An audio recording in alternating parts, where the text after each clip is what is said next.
What up, Rob Swift? Yeah. We're gonna have a fun one today.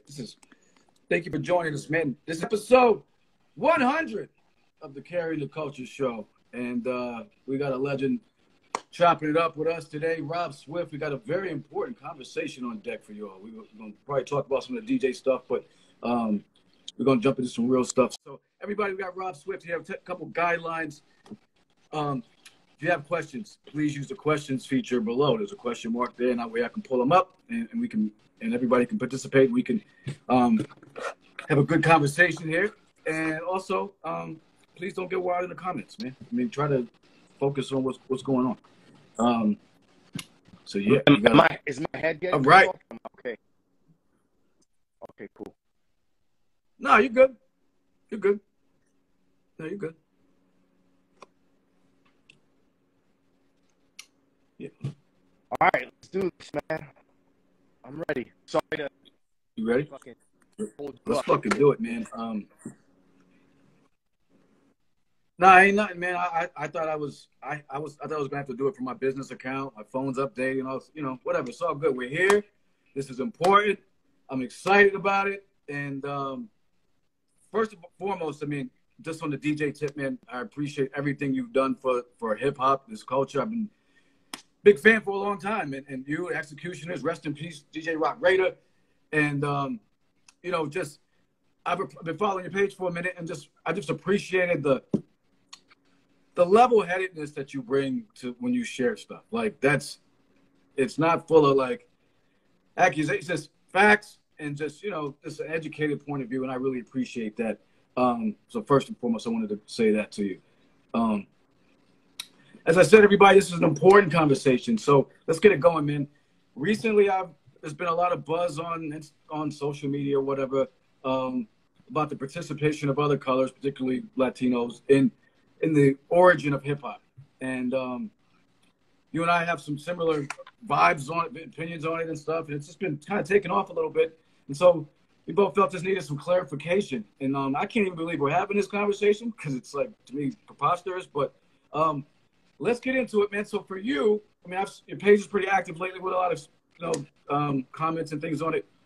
How did this kind of start bubbling to the surface for you? As far as like, I'm glad that we're leading off with that question. I was hoping that was going to be the first question that you asked. This is how this whole scandal that's gone viral the past week initiated. Do you remember about 2 weeks ago, there was this viral video? The person, honestly, I don't know the person that put this video together, but it was celebrating all of the Latinos in hip hop and people like Big Pun. It was just a collage of pictures. You know what I'm talking about. So for the people viewing that may not know, this video, someone sent it to me. Actually, my boy Twan Thomas, who I went to college with, and I'm so proud of that guy, man, because he went on to be the editor of Vibe magazine, and he's done a lot of stuff for hip hop culture and rap music in general. That said, my boy Twan DM'd me a link to this video.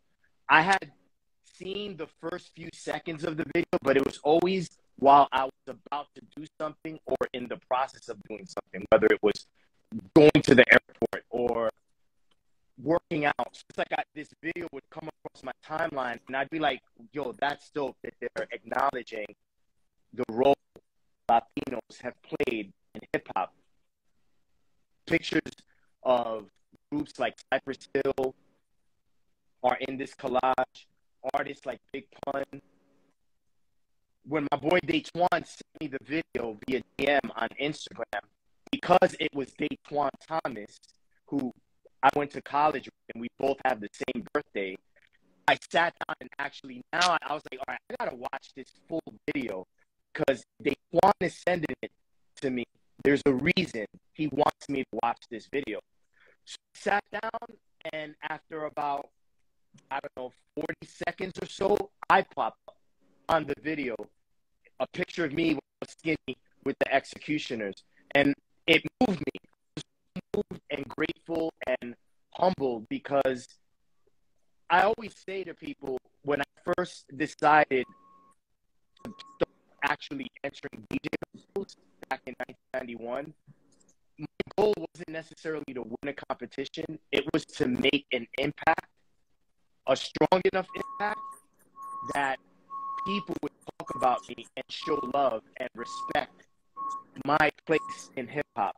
And so when I saw this video on my phone, thanks to Daquan Thomas for sending it to me, I was like, man, like I did it. Like I accomplished my goal. I don't know who this person is that edited this collage featuring all these pioneer Latino hip hop artists, but they were considerate and thoughtful enough to include me in on it. And it moved me. I would say about 2 to 3 days after I saw that video, a friend of mine named Tamika texted me a link to Twitter from a guy named Tariq. And the guy Tariq posted a video that someone else took of Grandmaster Caz having a conversation with the guy that was filming this video. Now, the thing about that video is this. I'm pretty sure that Grandmaster Caz did not know he was being recorded. And I say that because the person that filmed the video, it was like from a really funny angle. Like you see the bottom of Grandmaster Caz's chin. So they're both talking and like looking straight.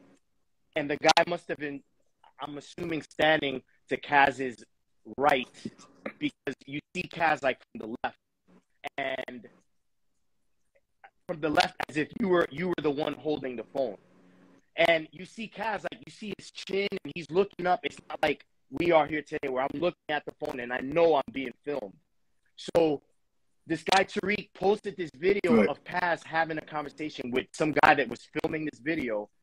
Again, I don't think Caz knew he was being filmed. And the guy struck a conversation with Caz about the origins of hip hop. And I don't know exactly how the conversation started, but you hear Caz's answer. And basically Caz says, well, you know, there were a few Latinos around, and I'm paraphrasing. I'm not quoting him verbatim. This is me paraphrasing.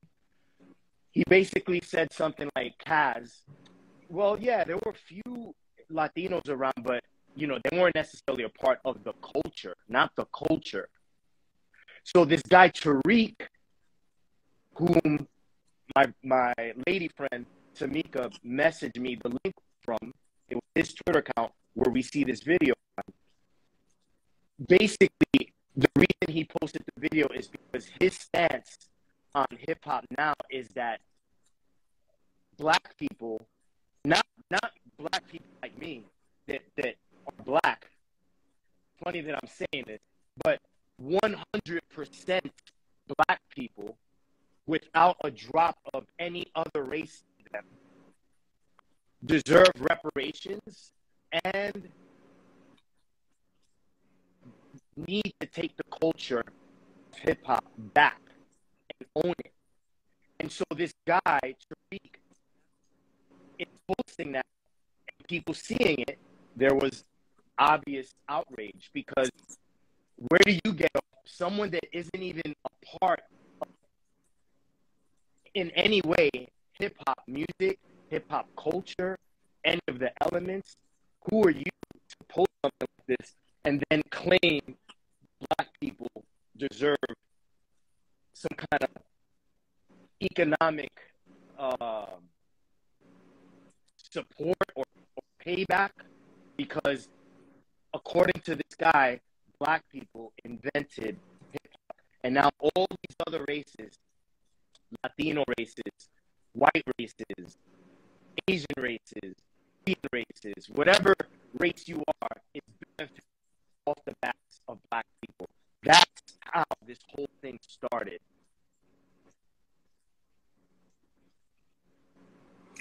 Real quick, before we continue, everyone's saying that the audio is choppy, and I can hear you perfectly fine. You want me to take this out? You want me to take the earbuds out? Earbuds. Yeah. So if you could try and see, right, no worries. Because a lot of people saying they can't hear you. No, we good.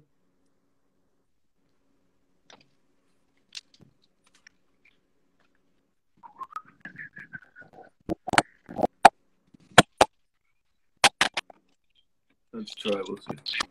Thank you, everyone, for pointing that out. We'll see if this works a little better.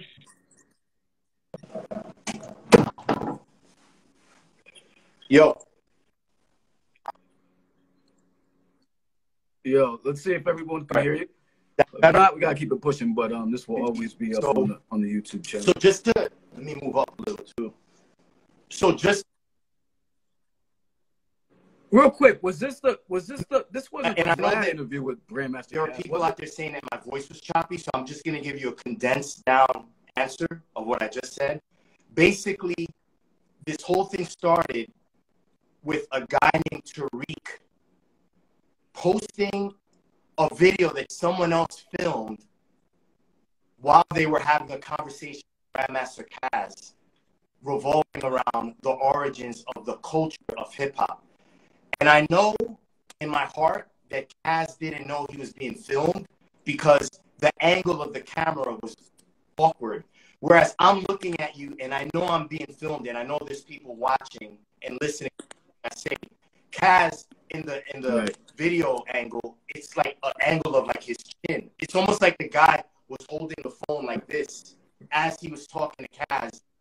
You understand what I'm saying? Holding the phone like this. And if you talk to someone and they're holding their phone, you don't assume that they're recording you, they're filming you.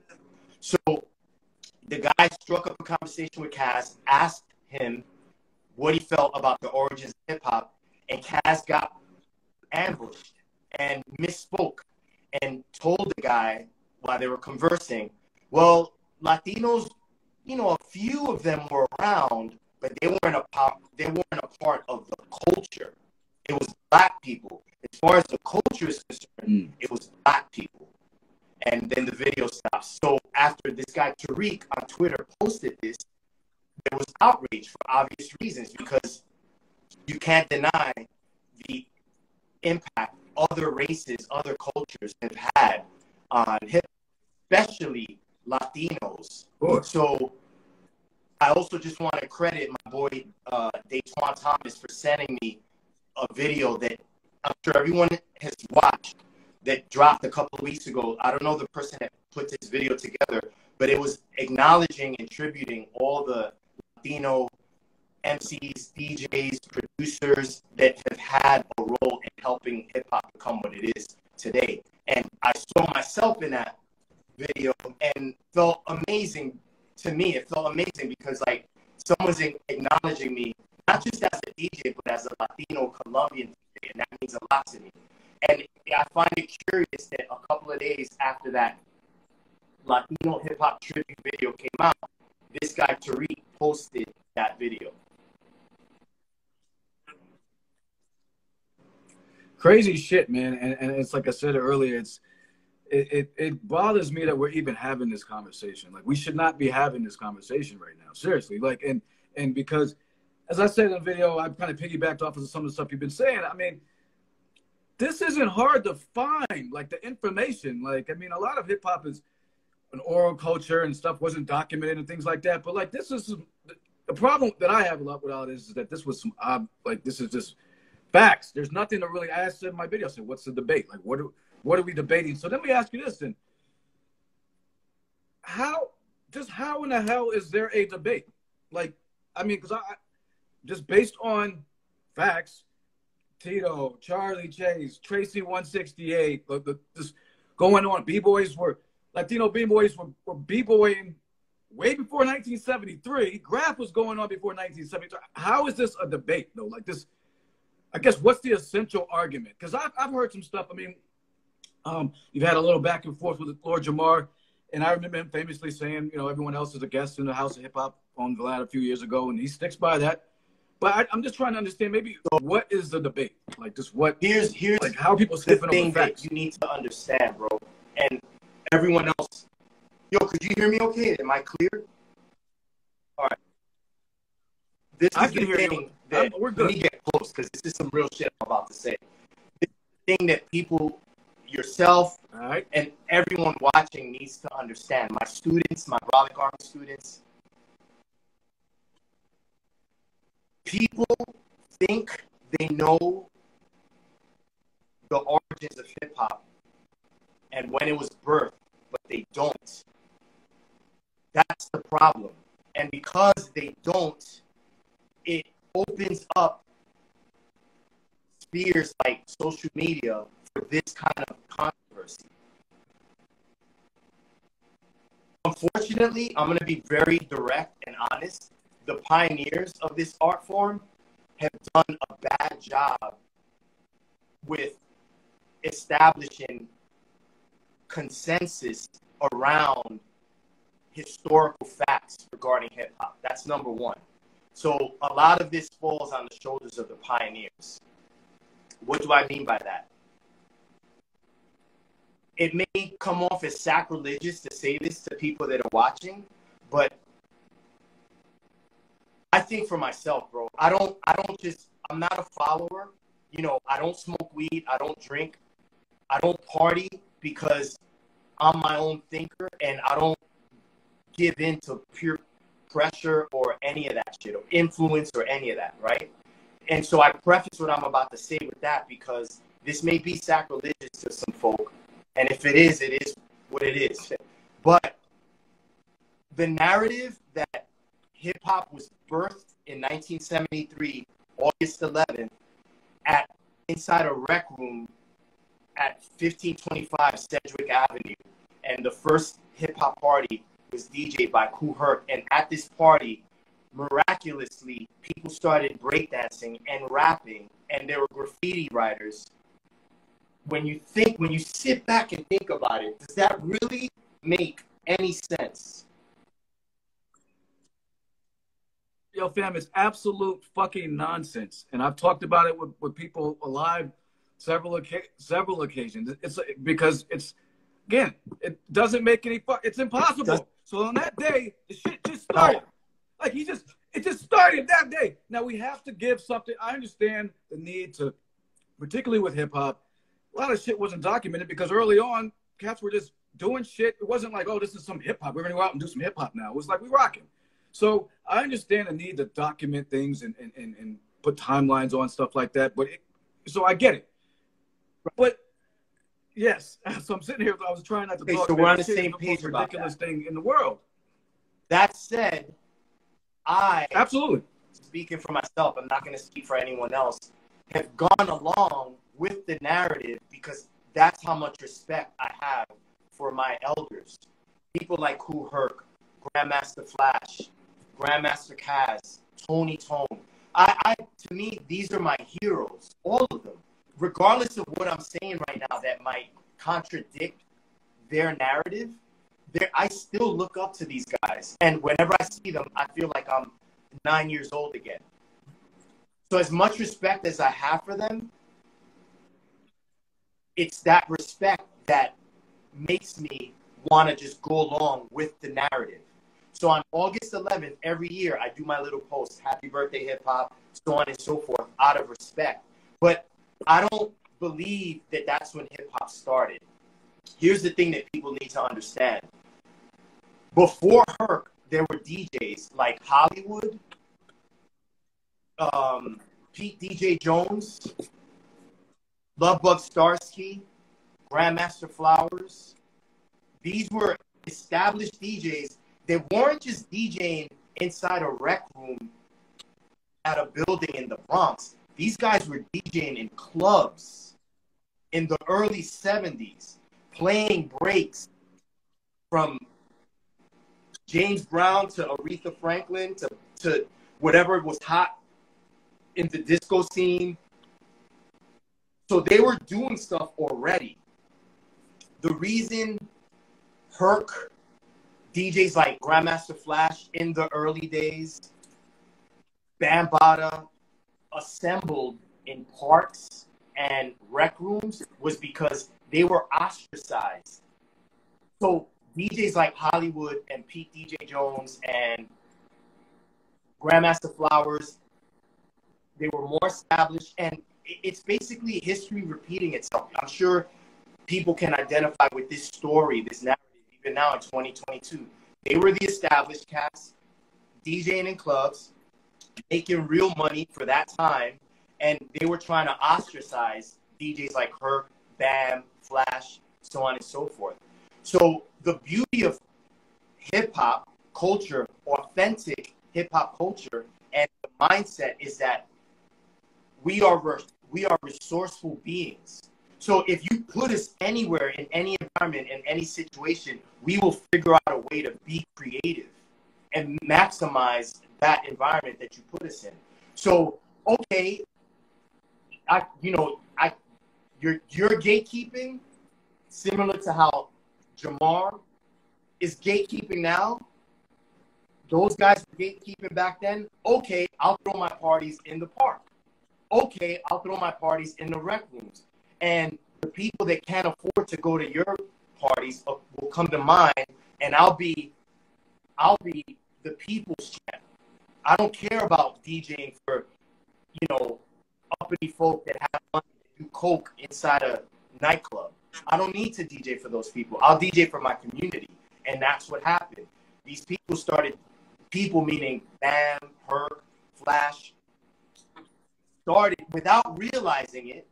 Now looking back, when you put all the dots together and connect it, you realize that they were being resourceful in starting a grassroots movement. But at the time, they didn't realize that that's what they were doing.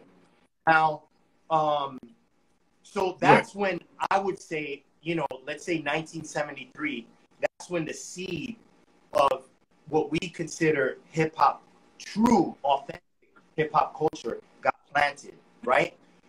Between the years of I was born, to be completely transparent, I was born in 1972. So I know what the fuck I'm talking about. That's number one. So between the years of 1973 and let's say 1977, if you're old enough, the year of the famous blackout, also the year of the Yankees being in the World Series, and also the year of the Yankees being in the World Series, there was a watershed moment that year in 1977, or two watershed moments. Number one, there were these fires in the Bronx, and the whole world was watching the World Series. So you're watching the World Series on TV. There's a blimp, like in most sports events, Super Bowl, World Series, there's a blimp, hovering over Yankee Stadium, and the announcers are noticing that, there's a baseball game happening, but in the surrounding areas of that stadium, there are fires. This was happening on TV. There are fires. And the sports announcers of the game would be like, hey, Jim, great game, but what's going on over there? There's a fire over there in the Bronx. When do you watch a football game and there's a shot from the blimp and then you see fires? No, this was happening in the Bronx for a reason. In the late 60s through the late 70s, there was a policy that the government passed called benign neglect. And basically what that is they were trying to gentrify, like they're doing in New York City right now.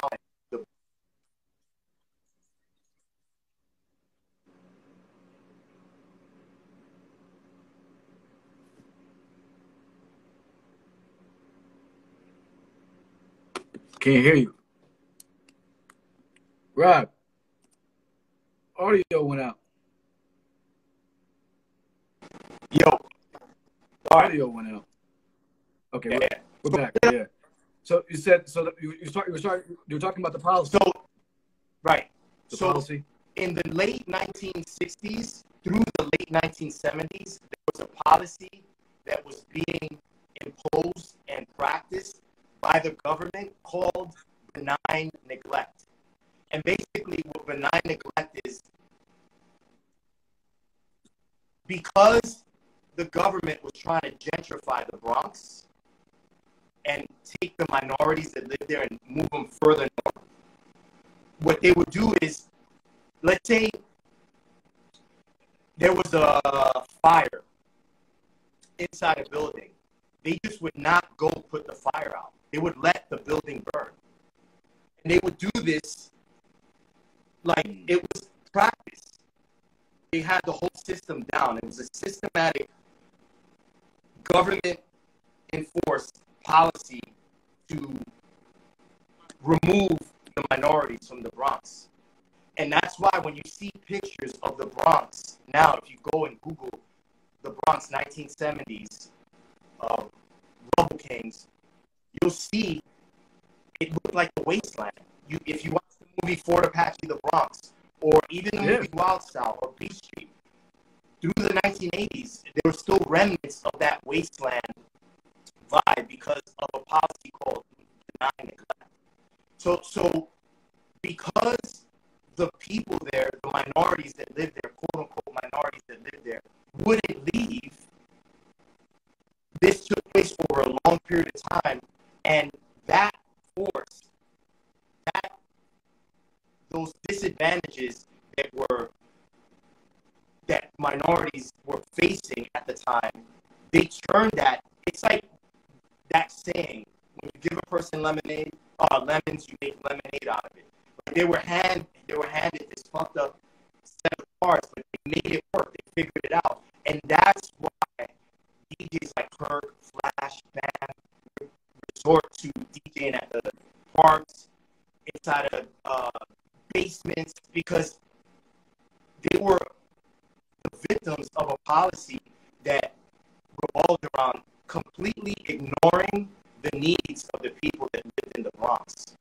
So it's like they were in this, if you ever watched the movie Escape from New York, it was a lot like that, man. Like they were in this island by themselves, pretty much, figuratively speaking, by themselves.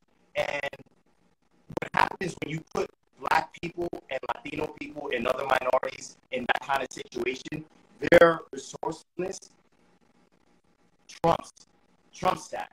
And so that was one watershed moment. And I say that because the media, now they're like, yo, what's going on with these fires in the Bronx? The news media and the world. And so now people started to venture out into the Bronx, people meaning the media, and document what was happening. Like, what's up with these fires? Like, why is this happening in New York City? And in going, that's where they discovered these kids that were breaking on the street on cardboard, or rapping on a stoop, or a park jam. You know, I'm here covering this building that was on fire, but I hear music up the block. What's that? That's how, in the late 1970s, there was this discovery of what these kids were doing, Blacks and Latinos and other races, you know, Dominicans, were doing in the Bronx. And so that was the first watershed moment. The second watershed moment was the blackout. Because when the blackout happened, what happened was people went out and looted stores that had gear. So people were going into, like, if you're old enough and you remember, like, electronic stores like Crazy Eddie or The Wiz, you know what I mean? People were going in these stores and taking amps and speakers and turntables and mixers. So overnight, you went from this thing that was bubbling, I like to say, in an incubation period from let's say around 1973 to 1977. There was this thing that was like incubating, similar to like a woman being pregnant, right?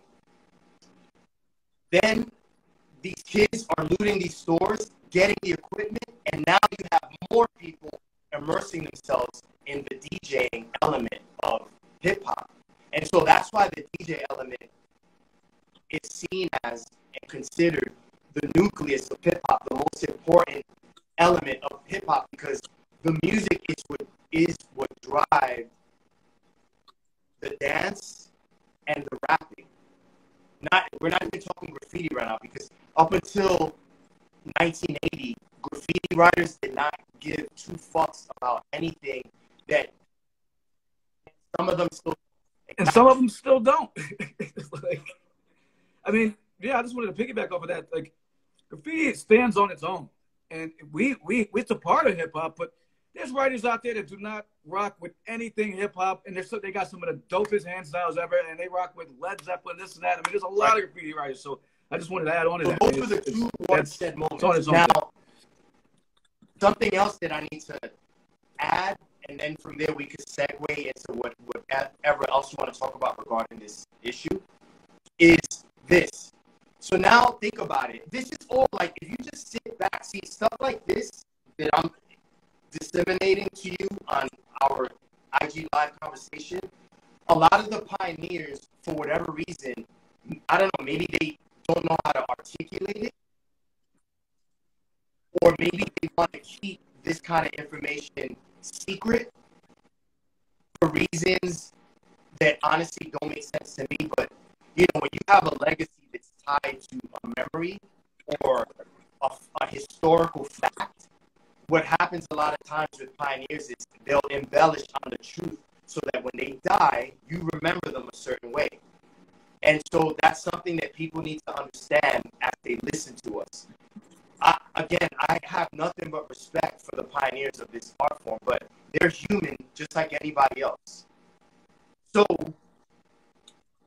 because now the news media is in the Bronx, not just documenting the fires, but documenting what they're seeing the next morning. These kids are breakdancing on cardboard in the middle of the street. These kids are rapping to like no beat, a cappella style, and saying things like a hip hop, a shoo wop, a wop. Like, what is this? Like, and mind you, it's not like news media in the 1970s were living in the Bronx. We're talking about, honestly, white folk that were probably living in Manhattan somewhere, in the Upper East Side or whatever. You know what I mean? So they're going to the Bronx and documenting fires, but then discovering this art, which is what it is. So because of that, word started to get around and spread that there was this thing taking place, this subculture, and they started documenting it. And if you go to YouTube and you know, do a search for, you know, shit like 1970s news coverage, hip hop, or whatever, you'll see the information is there, and it bugs me out that people don't know it.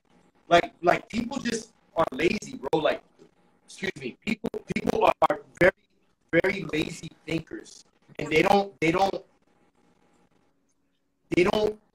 have, for whatever reason, the ability to critically think about things like this. They just take everything that you take and absorb it. And, all right, well, if 1973 was the first party, okay. You know what I mean? It's like, yeah, think about that. Does that really make sense to you? You know what I'm saying? So because the news media started documenting what these inner city kids were doing, now it's on the news. Now people in Queens are seeing this. Now people in Staten Island are seeing this. Now people in Manhattan are seeing this. What is taking place? What is this? You know what I'm saying? So that's when we start to kind of like shift over to the 80s.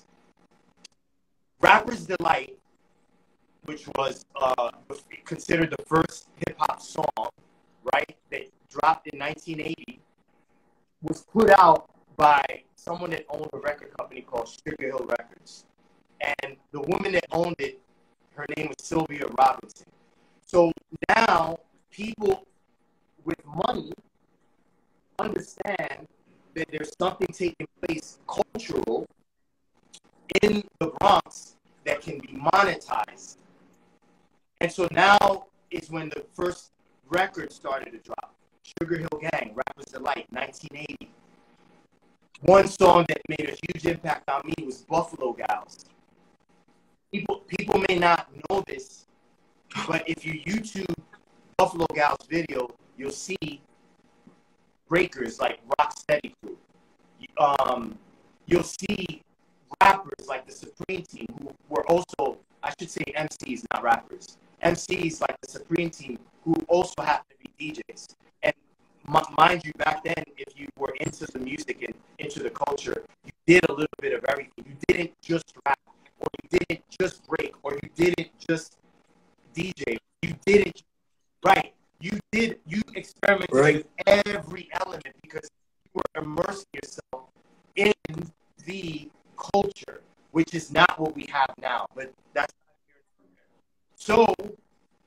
People with money started to understand there was this movement taking place in the Bronx.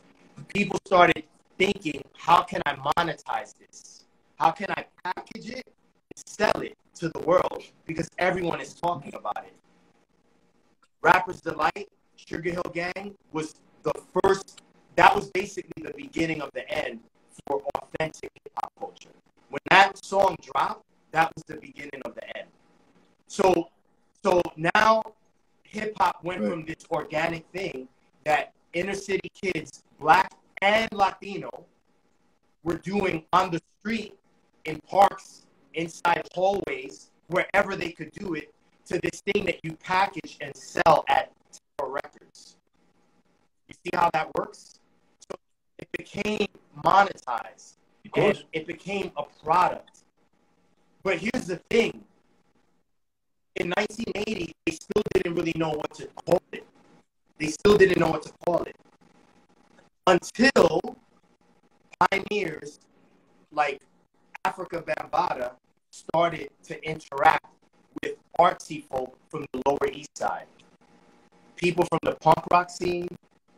One popular name that I don't know, I shouldn't say I'm sure because I don't know how young your audience is, but one popular name, if you Google it, maybe this will start to make some more sense to you, is Deborah Harry from a group called Blondie. Blondie was a punk rock group in the late 70s and early 80s. I'm hoping you guys know who this is. Fab Five Freddy. He was the host of MTV Raps in the late 80s through the 90s. So yeah, most of the people on my page are in mid 40s like me and up. So it's they should be getting it. Fab Five Freddy is a very integral aspect or person in this conversation for these reasons. Fab Five Freddy was a graffiti artist, but as I was saying just a couple of minutes ago, if you were into that scene, you experimented with all of the genres or all of the elements within that culture, which right. Everybody had a hand stuff. So Fab Five Freddy, he was one, to me, and I don't mean this as a diss, but I was thinking about this, and I think, because there are people that don't know who Fab Five Freddy is. So to, give context on why he's an important figure, to me, the closest thing to Fab Five Freddy right now is DJ Khaled. And I say that to say, how, Khaled, it's not like he's necessarily an expert at DJing. It's not necessarily that he's an expert at producing music, but his talent is in networking and assembling people together to be creative and do things, to do projects. And that is a talent, right?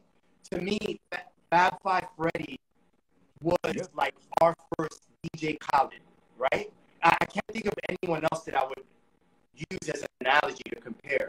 So I'll just use not currently. So basically what I'm saying is Fab Five Freddy would take people and put them together.